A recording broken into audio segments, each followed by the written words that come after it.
Hello Technolovers, perang di Timur Tengah ternyata berkembang jauh lebih luas dibanding gambaran yang selama ini diketahui publik. Di tengah konflik Iran melawan Amerika Serikat dan Israel, Arab Saudi kini disebut diam-diam ikut melancarkan serangan militer langsung ke wilayah Iran sebagai balasan atas gelombang serangan rudal dan drone yang sebelumnya menghantam kerajaan tersebut.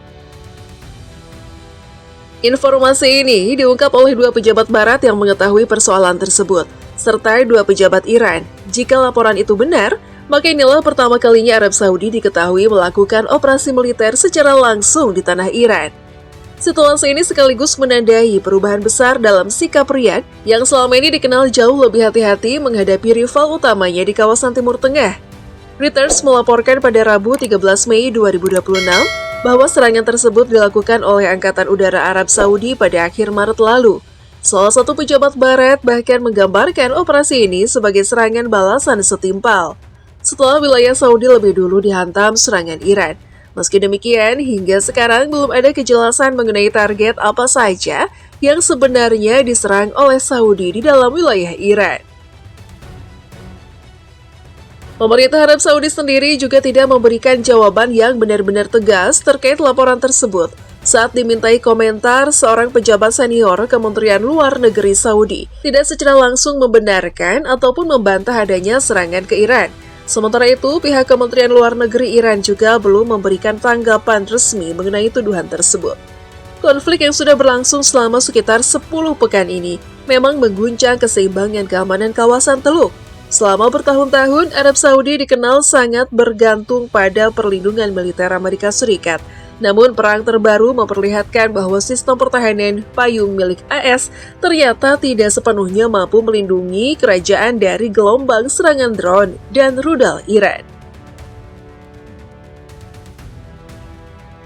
Situasi itu membuat konflik mulai melebar jauh melampaui Iran, Israel, dan Amerika Serikat. Serangan Saudi terhadap Iran menjadi tanda bahwa perang yang bermula dari serangan udara AS dan Israel ke Iran pada 28 Februari kini perlahan menyeret semakin banyak negara Timur Tengah ke dalam konflik secara langsung.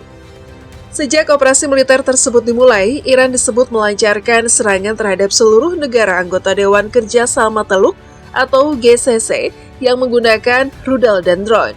Sasaran mereka tidak hanya pangkalan militer Amerika Serikat, tetapi juga bandara sipil, fasilitas minyak, hingga infrastruktur umum di kawasan Teluk. Iran bahkan menutup Selat Hormuz, jalur vital perdagangan energi dunia. Penutupan itu langsung memicu gangguan besar terhadap rantai pasok global dan meningkatkan kekhawatiran dunia terhadap potensi krisis energi internasional. Tidak hanya Arab Saudi, Uni Emirat Arab juga disebut ikut melakukan operasi militer terhadap Iran.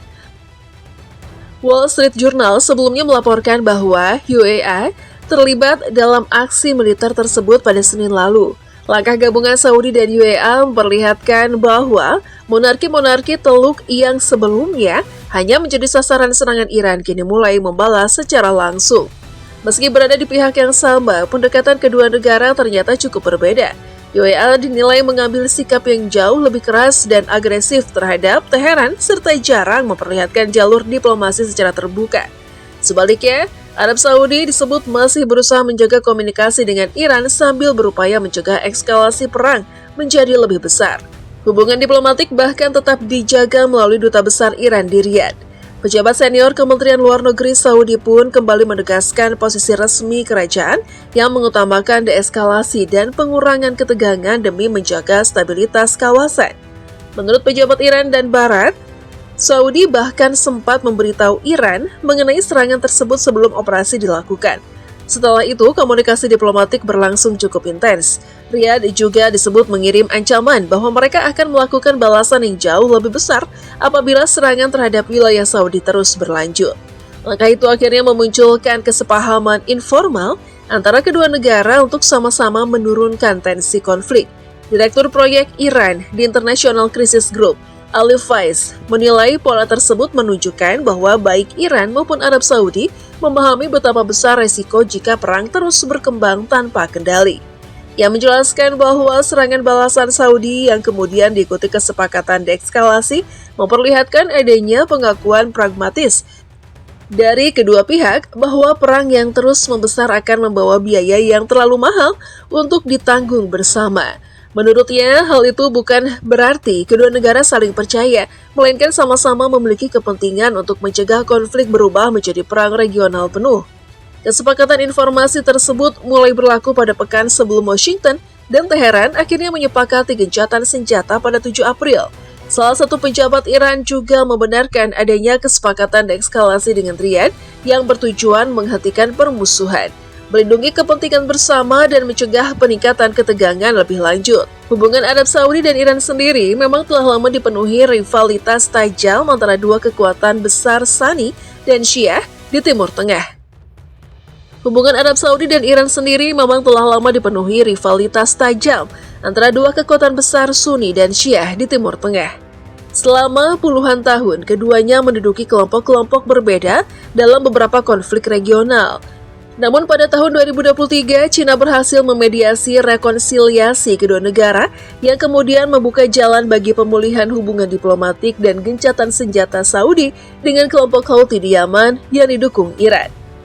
Dalam artikel opini di Arab News akhir pekan lalu, mantan Kepala Intelijen Saudi, Pangeran Turki Al-Faisal, menggambarkan bagaimana strategi kerajaan selama perang berlangsung. Ia mengatakan bahwa ketika Iran dan pihak lain mencoba menyeret Saudi ke tungku kehancuran, kepemimpinan kerajaan memilih menanggung rasa sakit demi melindungi nyawa dan harta benda rakyatnya. Serangan Saudi sendiri disebut muncul setelah ketegangan meningkat selama berminggu-minggu. Pada konferensi pers di Riyadh tanggal 19 Maret, Menteri Luar Negeri Saudi Pangeran Faisal bin Farhan sempat menyatakan bahwa kerajaan memiliki hak untuk mengambil tindakan militer jika memang dianggap perlu. Hanya 3 hari setelah pernyataan tersebut, Arab Saudi menetapkan atase militer Iran dan 4 staf kedutaan lainnya sebagai persona non grata. Sumber barat kemudian menyebut bahwa komunikasi diplomatik dan ancaman Saudi untuk mengambil pendekatan lebih besar kepada UAE akhirnya membuat Iran mulai mengurangi serangan langsung ke wilayah kerajaan. Data Reuters menunjukkan jumlah serangan drone dan rudal ke Arab Saudi turun drastis. Pada periode 25 hingga 31 Maret tercatat lebih dari 105 serangan, namun pada 1-6 April jumlahnya turun menjadi sedikit di atas 25 serangan saja. Sumber barat juga menilai bahwa sebagian besar proyektil yang ditembakkan menjelang gencatan senjata justru berasal dari Irak, bukan langsung dari Iran. Hal itu dianggap sebagai sinyal bahwa Teheran mulai membatasi serangan langsung, meskipun kelompok-kelompok sekutunya masih terus bergerak aktif di lapangan. Arab Saudi bahkan memanggil Duta Besar Irak pada 12 April untuk memprotes serangan yang berasal dari wilayah Irak. Meski komunikasi Saudi dan Iran tetap berjalan, ketegangan kembali meningkat di awal masa gencatan senjata yang lebih luas antara Iran dan Amerika Serikat. Kementerian Pertahanan Saudi melaporkan adanya 31 drone dan 16 rudal yang kembali menyerang wilayah kerajaan pada 7 hingga 8 April. Lonjakan serangan tersebut membuat Riyadh kembali mempertimbangkan opsi serangan balasan terhadap Iran maupun Irak. Di tengah situasi yang semakin sensitif itu, Pakistan bahkan mengirim jet tempur untuk membantu menenangkan Saudi, sekaligus mendorong semua pihak menahan diri ketika jalur diplomasi mulai kembali bergerak.